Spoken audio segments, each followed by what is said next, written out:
Property development and property investment projects can give rise to significant GST, land tax and stamp duty issues, which do need to be considered in advance in order to ensure that the most effective tax outcome is achieved throughout the life of the project. For example, you can still achieve significant GST savings through the use of the margin scheme, particularly in relation to residential development projects. Appropriate use of the margin scheme and structuring the margin scheme well up front can save many millions of dollars ultimately in relation to the development project. For stamp duty purposes, on the other hand, it's important to ensure that the project's not exposed to more duty than is otherwise payable.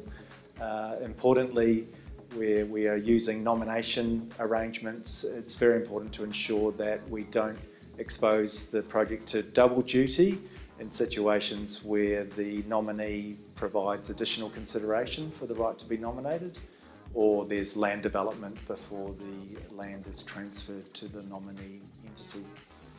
And finally, land tax is becoming a big issue for land, particularly in Melbourne's growth areas.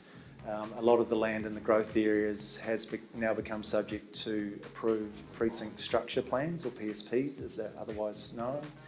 Once a PSP is approved in respect of land, it becomes much more difficult to retain access to the primary production exemption for land tax purposes.